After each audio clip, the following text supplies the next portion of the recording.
Well, what up and welcome to our Small Guard Saturdays. As always, we've got a fantastic show for you today. Today, we're going to talk about the skill of becoming an active listener. This is a skill that many small guards are leaving off the table, and it's something that you've got to have in your bag because honestly, it's just too easy not to. In our film review session for today, we're going to take a look at Derrick Rose's high school highlight to find out what made him great. Without further ado, let's go. This now viral video of Bruce Pearl's interaction with Dylan Cardwell emphasizes one of the most important skills that we teach here at B-Ball 101, and that's the skill of active listening with your eyes, with your body, and with your energy. In basketball, perception is reality. If you look like you're not listening, then the coach doesn't think you are, whether you are or not. If you look like you don't want to play, it doesn't matter if you do or not. This is what I mean by there are many games being played at the same time. And on the court, there's the court game being played and the interpersonal game being played all at the same time. And this could be the difference between you appearing to be coachable or appearing to be uncoachable. But the ball is in your court. Guys, let's work on this as a skill. Great clip from B-Ball 101. And what I love about it is the fact that we're talking about active listening. When you see this player right here, how he fixates on the coach with his eyes, with his energy, he literally stops what he's doing. I see a lot of athletes that as the coach is talking to them, they continue to tie their shoe, they continue to drink water, they continue to look up in the stands at their dad, they continue to walk off. When someone is giving you their undivided attention by talking directly to you, you must give that attention back to them by looking directly at them, turning your body towards them, and receiving what they are giving to you, particularly when it's your coach, particularly even more so when you're in the midst of a game, because any feedback between player and coach can be critical in the throes of the competition and can lead to immediate impact. As such, when a coach has so much on his plate and he chooses to spend some of his valuable time, some of his very few fleeting moments within a game to fixate on you as a player and tell you something, whether it's good, bad, or indifferent, you stop, you soak it all in, and you receive it. Now, what you do with that information is up to you. We talk about how to stay confident. We talk about creating and protecting your dog energy. So I'm not saying let that comment destroy you or let that comment do anything to your energy, but you must play a role as someone who is receiving this energy or this instruction. At this point, the dynamic between a coach and a player in a game is similar to a boss and an employee.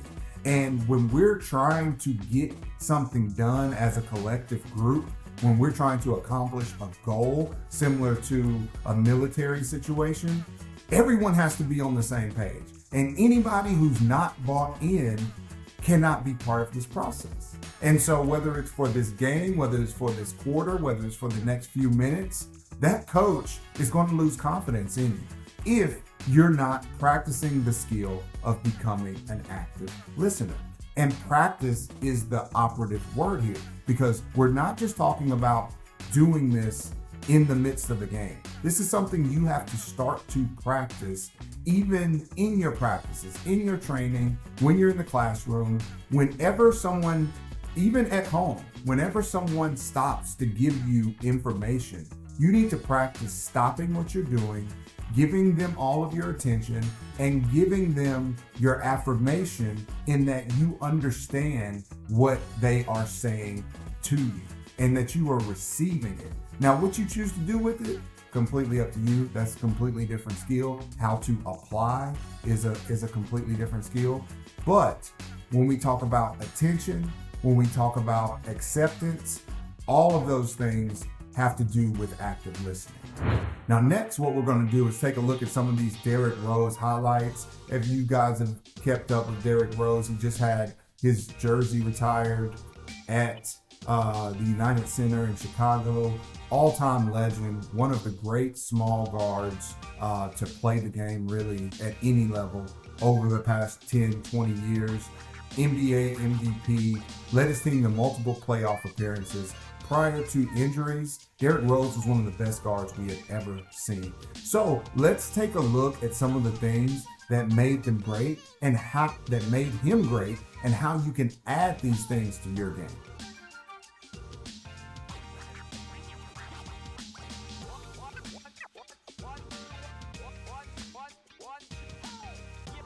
So Derrick Rose is we've been looking at a lot of small guards who are shooters and scorers. Derrick Rose is a bigger small guard. He's 6'2", 6'3", and really strong. And he played a very physical brand of basketball. One of the things he was best at was getting downhill. And you'll see here in a moment, his ability to get downhill is second to none. You can tell that a lot of Derrick's game was developed naturally by playing against bigger, stronger players.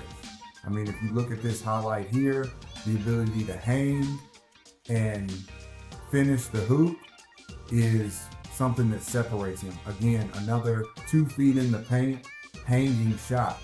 Now you may say, I'm not a small guard or I'm not a bigger small guard. How can I work on this? Your ability to jump and hang is really more so about core strength. So getting your core strong, practicing jumping and hanging, practicing 360s, practicing different jumps where you're lifting your hips up, Frogger jumps and things like this. Practicing just the skill of jumping is going to really allow you to increase your hang time and ability to finish in the paint. I really feel like his physicality stemmed from playing against older players. I don't know that to be a fact, but you can just tell he has something about him that he's gritty and he's not scared at all. That's something that if you have the ability, and nowadays it's hard to find pickup games. It's hard to find older players to go against. But if you are someone who has this opportunity or this resource, use it as a resource. Appreciate it. Don't shy away from playing against older, bigger, stronger players, whether they're grown adults or just they're a couple grades older than you, because it will make you tough. Now it will hurt, it'll be tough for you literally, especially as you first get started. But the ability to play against older people is a lost art, a lost resource that most skilled kids no longer have. Now, again, you see a lot of these hanging shots that aren't necessarily textbook, but they just speak to his ability to be gritty and his ability to hang in the air. And also, don't miss this, there's a lot of touch involved in these shots. He's floating away from the goal. He's hanging in the air, contorting his body. And that's something that has to be developed. Now, you see, even in warm-ups, he's somebody who is always working on jumping. And what I see from a lot of small guards is you're not warming up how you plan to play. So he's attacking the rim in warm-ups because he's planning to attack the rim in the game. And whether you're a shooter, whether you're a mid-range person, whether you're a floater person, these are shots that need to primarily comprise of your warm-up. The other thing you noticed about Derrick is his ability to draw defenses and get off the ball. He can get off the ball really quick, which makes his teammates better. A lot of small guards, even some of the ones we've studied, don't necessarily have that skill. They're going to hold on to the ball. They're going to make something happen at all costs. But as you can see here, Derrick has a great ability to get off the ball. This is a shot that he easily could have shot himself. As you look, he's drawn 3, and he could have easily got that floater off as he always does, but he hung in the air and found his teammate. Again, that ability to get downhill and hang, second to none. Get into the paint. As you see, most of these he's playing off 2 feet. So when he stops, it's off 2 feet every time. That is very rare nowadays that you see 2 feet dunkers and 2 feet people who play off 2 feet and hang in the air. Look, 2 feet, jumping off 2 feet at all times. So it gives him a different level of core strength when he explodes. One thing you can do to gain this skill is when you go to the hole, work on exploding every time. Even if it's an uncontested layup and you're in warm-ups, see how high you can explode, and then work on hanging and finishing on your way down. That's a skill that I don't see a lot of players practicing anymore. Work on your ability to go up and under with hang time, where you're literally getting the ball above your head and then bringing it over and then bringing it under for the finish. That's nothing but core strength. I mean, look at this finish here where he hangs and takes the contact. This is a layup you should be practicing, no matter what size you are. This ability to explode up, hang, get to your highest point, hang, and then finish. Again, that not only takes the core, but that takes a lot of finesse and touch to actually make the shot. One last key I want to leave you with, look how high this ball goes. Because a lot of you, when you hang and take contact, the ball barely gets above the rim. Look, he gets this to the top of the square. Boom. That tells you this is something he works on. The ball placement, the finishing, something he practices. So guys, that's it for Small Guard Saturday. As always, we're trying to inspire you to go deeper.